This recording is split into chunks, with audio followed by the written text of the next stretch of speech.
یسوع مسیح کے زندہ اور فتح مندانہ نام میں آپ سب کو صلح اور سلامتی حاصل ہوتی رہے۔ میں شگفتہ نسرین کیتھولک بنیادی مسیحی تعلیم کی 14ویں قسط لے کر آپ کی خدمت میں حاضر ہوں۔ ناظرین، خدا کے کلام نے سکھایا ہے کہ خدا کے کلام کو پڑھنے اور سننے والا دونوں مبارک ہیں، لہٰذا جب آپ کوئی بھی مذہبی پروگرام دیکھتے ہیں یا سنتے ہیں تو خداوند کی ہزاروں ڈھیروں فضائل اور برکات آپ کو ملتی ہیں۔ تو لہٰذا یہی سوچ کر ہمارے چینل کو سبسکرائب کیجئے، ہمارے پروگرام کو لائک کیجئے اور اس کو دوستوں میں شیئر کیجئے۔ ہمارا آج کا موضوع ہے زندگی اور موت میں کلیسیا کی کیا حالتیں ہیں۔ ان تمام سوالوں کے جوابات دینے کے لیے ہمارے ساتھ اسٹوڈیو میں موجود ہے مبشر انجیل صابر سیمل صاحب۔ بابو جی، آپ کو پروگرام میں خوش آمدید کہا جاتا ہے، اور آج کے موضوع کے بارے میں پہلا سوال یہ ہے کہ بائبل مقدس میں زندگی اور موت کا کیا تصور ہے، اس کے بارے میں آپ ہمارے ناظرین کو بتائیے۔ بائبل مقدس میں زندگی اور موت کے بارے میں آج ہم سیکھیں گے۔ بائبل میں لکھا ہے کہ موت خدا کی بنائی ہوئی چیزوں میں سے نہیں ہے، تو اس لیے ہم جب موت کی بات کرتے ہیں تو بائبل مقدس میں یا اس کائنات میں ہم جو موت کے بارے میں سیکھتے ہیں، کہتے ہیں کہ دو طرح کی، ایک کو ہم کہتے ہیں فطرتی موت۔ فطرتی موت کیا ہوتی ہے، طبعی موت کیا ہوتی ہے، کہ کہتے ہیں کہ انسان جو ہے، جب خدا نے انسان کو بنایا تو دو چیزوں سے بنایا، ایک اس کا بدن بنایا اور ایک اس میں زندگی کا دم پھونکا جسے ہم روح کہتے ہیں۔ تو جب یہ روح اور جسم یکجا ہو جاتا ہے تو انسان جیتی جان ہو جاتا ہے۔ تو جب انسان کا روح اور جسم دونوں علیحدہ ہو جاتے ہیں تو انسان جو ہے وہ مردہ حالت میں ہوتا ہے، جسے ہم کہتے ہیں کہ اب اس کا روح اور جسم دونوں الگ ہو گئے ہیں، اس کا جسم مر گیا ہے، یہ خاک ہے، خاک میں چلا جائے گا۔ تو اس کو ہم کہتے ہیں طبعی موت، فطرتی موت۔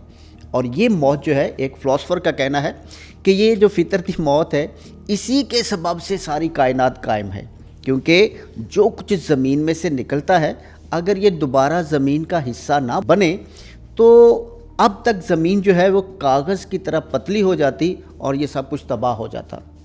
اس لیے یہ موت جو ہے، اصل میں یہی اس کائنات کو اور کائنات کو برقرار رکھے ہوئے ہے، اور یہی موت جو ہے وہ کائنات کو زندگی دیتی ہے۔ تو یہ ایک موت ہے جسے ہم سمجھتے ہیں، جانتے ہیں۔ تو بائبل مقدس کے اندر ایک اور موت ہے جسے ہم الہی طور پر موت یا فنا ہو جانا یا تباہ ہو جانا ہے۔ وہ کیا ہے؟ وہ ہے مکمل انسان کا جسم اور روح سمیت اپنے خالق اور مالک سے جدا ہو جانا۔ پہلے تھا جسم اور روح، اب الہی طور پر موت کیا ہے کہ انسان کا اپنے بدن اور جسم سمیت اپنے خالق اور مالک سے جدا ہو جانا۔ جیسے جب گناہ وارد ہوا، جب شیطان نے اس کو ورگلایا، تو یہ کہتے ہیں کہ دونوں موت جو ہیں وہ اسی کے سبب سے ہوئی۔ اگر یہ گناہ نہ ہوتا تو نہ تو فطرتی طور پر، طبعی طور پر انسان موت کا شکار ہوتا، اور نہ ہی الہی طور پر موت کا شکار ہوتا، نہ ہی وہ اپنے خالق اور مالک سے جدا ہوتا۔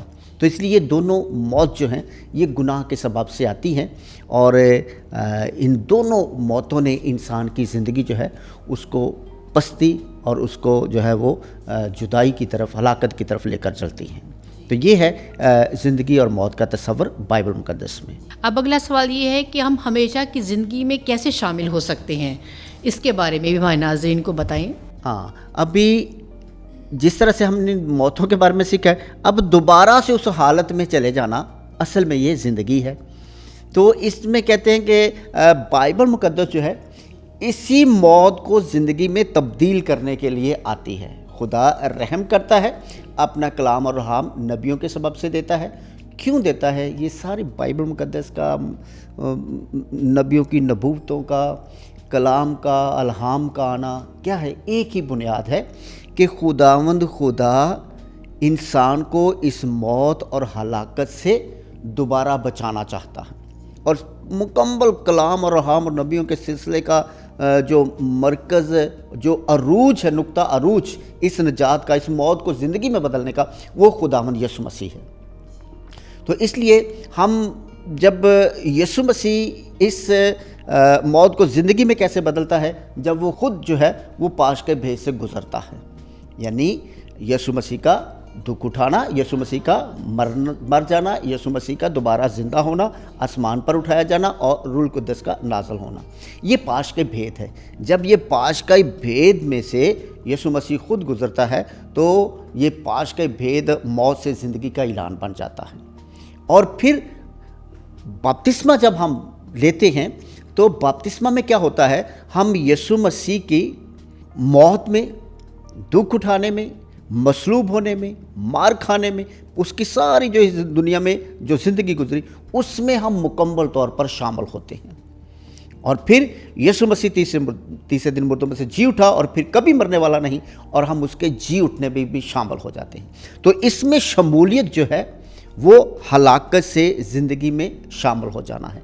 इसलिए बपतिस्मा के वसीले से हम इस ज़िंदगी में शामिल हो जाते हैं और ये अनमिट ज़िंदगी, दोबारा से बहाली की ज़िंदगी हमें बपतिस्मा के वसीले से हासिल हो जाती है। और कलीसिया अपने अंदर ये ज़िंदगी रखती है। क्यों? क्योंकि कलीसिया पर अनमिट मोहर यानी पाक तसलीस की मोहर जो बपतिस्मे के वसीले से लगती है, उस पर कलीसिया फ़ख्र करती है कि हम ज़िंदगी में शामिल हो गए, क्योंकि हम यीशु मसीह की मौत में शामिल हो गए, यीशु मसीह के दुख उठाने में शामिल हो गए, हम यीशु मसीह के जी उठने में शामिल हो गए। अब अगला सवाल ये है कि जलाली कलीसिया, दुखी कलीसिया और जंगजू कलीसिया, इसके बारे में भी हमें बताएं कि ये क्या है। इसको समझने के लिए बहुत ज़रूरी है कि हम कुछ चीज़ें समझें, क्योंकि बाज़ औक़ात हम इन चीज़ों को नहीं समझते। खुदा का शुक्र हो कि खुदा ने ईद पेंतिकोस पर पाक रूह के सबब से अपना निजात का मुकम्मल मंसूबा जो इस कायनात के लिए बनाया गया कि दुनिया की इंतहा तक लोग जो है ज़िंदगी में शामिल हो जाएं, ये मुकम्मल इख्तियार जो है अपने रसूलों को दिया। अब रसूलों की तरतीब इस तरह से है कि तमाम रसूल जो हैं मुकद्दस पतरस को छुपाने आला मुकर्रर किया गया, खुद यीशु मसीह ने मुकर्रर किया, और इसी तौर पर जो है वो कलीसिया और रसूल जो हैं उसके इस इख्तियार को मानते हैं। तो इसलिए जब तक ये दुनिया कायम रहेगी, ईमान में मुख्तलिफ अबहाम आते हैं जिसको बाज़ औक़ात हम समझ नहीं पाते। तो इसलिए खुदा का शुक्र हो कि खुदा ने हमारे लिए ये फ़ैसला जो है कलीसिया के सुपुर्द कर दिया ताकि हमारे अबहामों को दूर किया जा सके। तो इसलिए पापा आज़म जो है उनके पास इख्तियार होता है कि जिस ईमान की बात को हम नहीं समझ पाते, पापा आज़म जो है वो मोहर लगाकर ईमान जो है उसको क्लियर करते रहते हैं। तो इसलिए ये जो आपने 3 हालतें बताई हैं कलीसिया की, ये भी पापा आज़म के हुक्म से हमें तालीम मिलती है कि कैसे इसको हम कलीसिया एक ही है, हम कलीसिया को 3 हिस्सों में तकसीम करते हैं। कलीसिया क्या है? ईमानदारों की जमात। कौन से ईमानदार? जो ईमान लाते हैं कि यीशु मसीह हमारे लिए मर गया और जी उठा, और उसकी मौत में और उसके ज़िंदा होने में और जलाली ज़िंदगी में शामिल होते हैं, और ये बपतिस्मे के वसीले से होता है। तो अब जो एक कलीसिया है, कहते हैं कि इसकी 3 हालतें होती हैं। 3 हालतें हैं। पहली हालत, हम यहीं से शुरू करते हैं, पहली हालत हम जो इस दुनिया में ज़िंदा इंसान हैं। तो कहते हैं कि अब हमने क्या किया, यीशु मसीह के मरने को, जी उठने को हमने कबूल किया, हम उस रंग में रंग गए हैं। अब रूह कुद्दस हमारे साथ है, वो हमारी कदम कदम पर रहनुमाई करता है ताकि हम इस सफ़र में जिसमें हम शामिल हो गए हैं, अब इस सफ़र की इंतहा तक पहुँचे जहाँ हम खुदा को रूबरू देखेंगे। अब इसमें 2 फरीक हो गए, एक खुदा का पाक रूह, और दूसरा मैं जिसने कबूल किया, और तीसरा इसमें फरीक क्या है? शैतान, जो नहीं चाहता कि इंसान जलाल तक पहुँचे। इसलिए वो हर तरह से कोशिश करता है कि लम्हा पा लम्हा इंसान जो है उसको गिराया जाए, इंसान जो है उसको पसपा किया जाए, इंसान जो है उसकी राहें जो है वो टेढ़ी की जाए, इंसान जो है उसको वर्गलाया जाए ताकि वो इस सच्चाई के ईमान की तरफ सफ़र ना कर सके। तो इसलिए हम कहते हैं कि हम जो ज़िंदा लोग हैं जंगजू कलीसिया हैं, कि हम मुकाबला करते हैं। इसलिए बहुत दफ़ा नैरेटिव फैलाया जाता है कि हमने बपतिस्मा ले लिया, अब हम नजात में शामिल हो गए, अब हमें क्या परवाह है। तो इसलिए इसको बहुत समझना ज़रूरी है कि इसमें 3 चीज़ें हैं और मुसलसल वो काम कर रही हैं, और अगर कोई काम नहीं करता तो वो अपनी निजात को ख़राब करता है। पहला खुद खुदा और खुदा का फजल और खुदा का रूह, इसलिए वो मुसलसल काम करता है ताकि इंसान निजात में आगे बढ़े। दूसरा फरीक इंसान खुद है अगर वो कोशिश नहीं कर रहा तो अपनी नजात जो है उसको वो ख़राब कर रहा है। खुदा ने तो हमें ज़िंदगी के लिए चुना, खुदा ने हमें जलाल के लिए चुना, उसने तो अपनी तमाम बरक़ात हम पर नाज़िल फरमाई, लेकिन हम अपने जब अमाल और किरदार को मनफी बनाते हैं, जब हम शैतान की मर्ज़ी को पूरा करते हैं जो नहीं चाहता कि हम जलाल तक पहुँचे, तो जब हम उसकी तरफ होते हैं तो फिर हम अपने हाथों से अपनी नजात को ख़राब करते हैं, और खुदा नहीं चाहता, खुदा का रूह नहीं चाहता। इसलिए खुदा का पाक कलाम कहता है कि चूँकि अब अपनी ज़िंदगी पर गौर व खौज करो कि तुम किस ज़िंदगी के लिए चुने गए हो, अब तुम्हारा हर कदम, तुम्हारा हर अमल जो है वो इसलिए होना चाहिए ताकि खुदा के नाम को जलाल मिले। तो ये हमारी कोशिश है, हमारी कोशिश शामिल है, खुदा का फजल हमारे साथ है, और जब तक हम इस दुनिया में जीते हैं शैतान कदम कदम पर हमें वर्गलाता है, और इसी हालत में जो है वो हम ये ज़िंदगी का सफ़र करते हैं। तो ये पहला स्टेप है जिसे हम कहते हैं जंगजू कलीसिया। दूसरा है कि अब इसी कोशिश में हम जो हैं वो अपनी ज़िंदगी का सफ़र पूरा कर लेते हैं। हमने ईमान में क्या सीखा कि हम पर पाक तसरीस की मोहर है, और वो मोहर ज़िंदगी की मोहर है, वो मोहर जलाल तक पहुंचने की मोहर है। अब हम जलाल के लिए तो चुने गए, लेकिन हम इस ज़मीन पर रहते हुए हम हमेशा शैतान के वर्गलाने में आए, हमारी ज़िंदगी दागदार हुई, हमारी ज़िंदगी में बहुत से गुनाह हुए।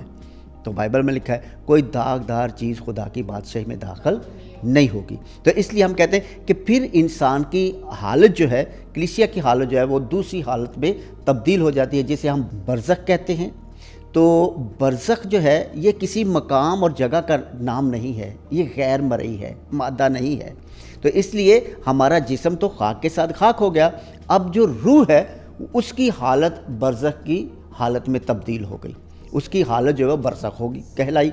अब रूह के बारे में हमारा बहुत दफ़ा तसव्वुर होता है कि जैसी जितनी हमारी बॉडी है इतनी बड़ी रूह है, ऐसा नहीं होता। कहते हैं कि एक सुई के नाके पर हज़ारों रूहें जो है वो बैक वक्त ठहर सकती हैं। क्यों? क्योंकि वो मादा नहीं है, वो वजूद नहीं रखती।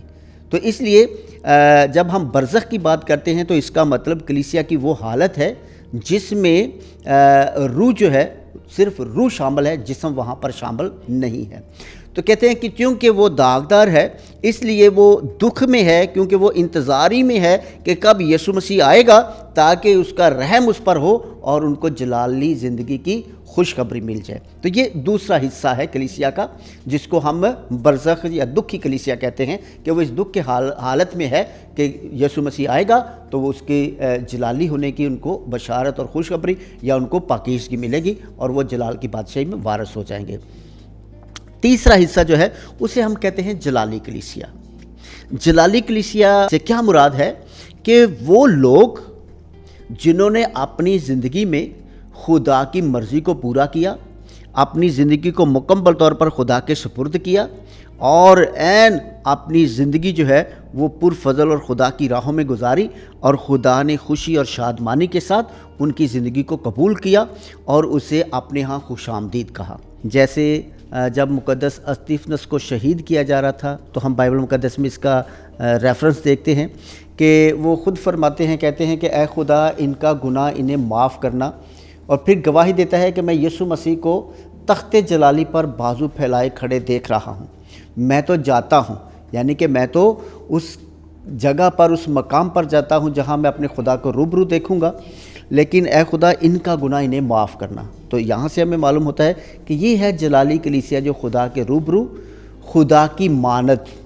खुदा की मानत से क्या मुराद है? खुदा की मानत से मुराद है कि उनकी बसीरत, उनका देखने की जो कुदरत है वो खुदा की मानद है, उनके सुनने की जो कुदरत है वो खुदा की मानद है, उनकी मौजूदगी जो है वो खुदा की मानद है।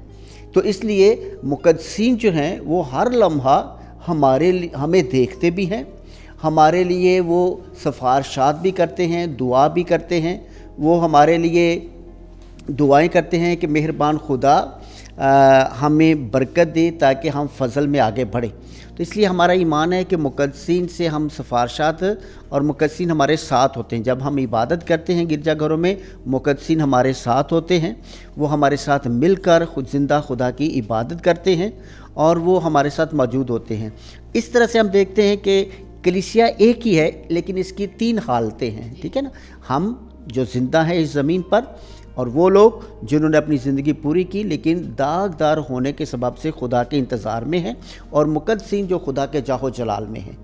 چونکہ خدا کا رشتہ تینوں کے ساتھ ہے تو اس لیے کلیسیا کا رشتہ بھی تینوں کے ایک دوسرے کے ساتھ ہے، کیونکہ خدا کے سبب سے ہم تینوں کا بھی رشتہ ہے. جیسے ہم دیکھتے ہیں کہ خداوند یسوع مسیح ہم رسولوں کے قدم میں برزخ میں اترا، اس حالت میں پہنچا جس حالت میں ہماری کلیسیا کا ایک حصہ یعنی دکھی کلیسیا ہے، ان کو بھی خوشخبری دی گئی. تو اس لیے ہمارا ایمان ہے کہ ان پر خدا کی رحمت قائم ہوتی ہے، ان پر خدا کا فضل قائم رہتا ہے. تو اس لیے جب ہم رشتے میں قائم ہوتے ہیں تو ہم ایک دوسرے کے لیے دعا کرتے ہیں. ہم اپنے مرحوموں کے لیے دعا کرتے ہیں اور ہماری دعاؤں کے سبب سے ان کو پاکیزگی ملتی ہے. مقدسین ہمارے لیے سفارشات کرتے ہیں اور ہمیں فضل ملتا ہے. اس طرح سے کلیسیا کا رابطہ جو ہے ان تینوں حالتوں میں ایک دوسرے کے ساتھ ہوتا ہے. خدا ہمیں برکت دے تاکہ ہم اس رشتے کو اور خوبصورت طریقے سے سمجھیں، اس کو جانیں اور اپنے مرحوموں کے لیے دعا کریں، کیونکہ ہماری دعاؤں کے وسیلے سے ان کو پاکیزگی ملتی ہے. جی بہت بہت شکریہ بابو جی. جی ناظرین، اگر آپ کسی موضوع پر چاہتے ہیں کہ ہم آپ کے لیے پروگرام بنائیں تو آپ اس پروگرام کو کمنٹ باکس میں لکھ سکتے ہیں.